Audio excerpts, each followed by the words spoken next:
Hello. Tonight, I want to tell you a quiet story. It's about a small village, a deadly disease, and the choices that changed everything. Let's go back to the 1600s. The year is 1665. The place is Am, a peaceful, remote village in the hills of Derbyshire, England. Life was simple here. People farmed. They raised sheep. They baked bread. They went to church. Time passed slowly. Then one day, something arrived in a bundle of cloth. A tailor had ordered cloth from London, but this cloth carried something more than thread. It carried fleas. Fleas that were infected with a terrible sickness, the plague. Soon after the cloth was opened, people in the tailor's household began to feel strange. Fever, pain, then black swellings, and soon, death. At first, the village was confused. They didn't know what it was, but the sickness spread quickly. People died within days. Fear grew. Now, here is the strange part. Instead of fleeing, instead of running to other towns, the people of Am made a decision. A hard decision. They chose to quarantine themselves. Yes, the whole village agreed.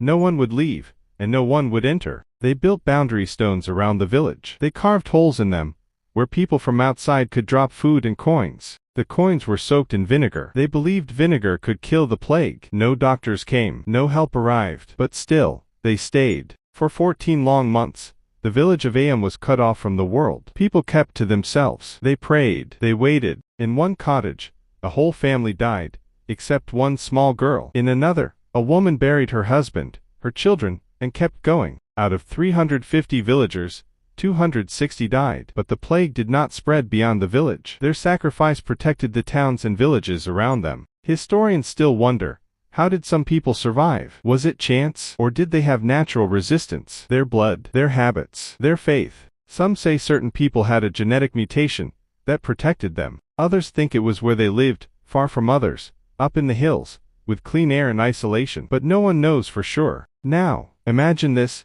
You live in that village. You've just heard the news. A sickness is spreading. People are dying quickly. You're afraid. But the village votes. They decide to stay. Would you have stayed? Would you have risked your life to protect strangers in other towns? Would you survive? Would your house be empty after a week? Or would you be one of the few who made it to the end, walking outside after the final case, breathing the cold morning air, hearing silence? Would you survive the village that beat the Black Death? We'll never really know. But tonight, it's enough to think about a small village, long ago, that chose bravery over panic, that chose others over itself. A quiet place, full of quiet people who made a very loud decision. Good night. Inside the village, time became strange. Days blended together. People rarely opened their doors. Conversations became whispers through walls, or looks exchanged from windows. The priest, Reverend William Mompesson, continued his work. He walked the village alone. He left letters at doorsteps. He led prayers from a distance. He too had a family. And yet, he stayed. They say he convinced the village not to flee, not through force, but through faith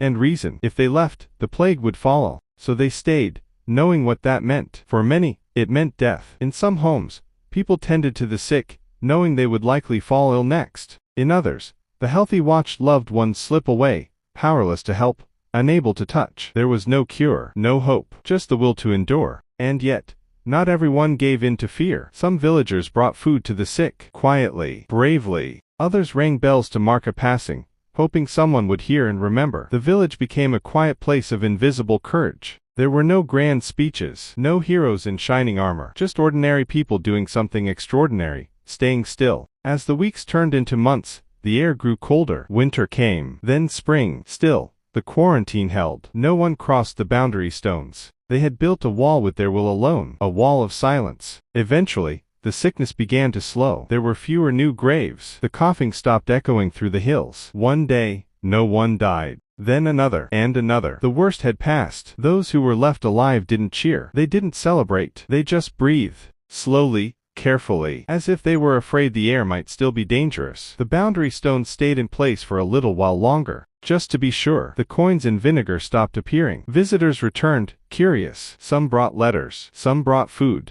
Some just came to see the place where people chose to stay. The church reopened, but rows of seats were now empty. The choir was smaller, the hymns quieter. And yet, life returned. The grass grew back over forgotten paths. The sheep wandered again across the hills. Children, the few who remained, began to play. Am had survived, not untouched, but unbroken. Their story was almost lost to time. No paintings, No books for many years, just memories passed down in hushed voices. A village that made a choice, and held it. A quiet, hidden act of sacrifice, that changed history. And now, as you lie still and listen, maybe you feel a little closer to them, not because you've lived their pain, but because you can understand their strength. Let your eyes grow heavy. Let your breath slow. Somewhere far away in the hills, a bell once rang. It rang for the last time, and then the silence meant peace. Sleep well. The village is quiet now.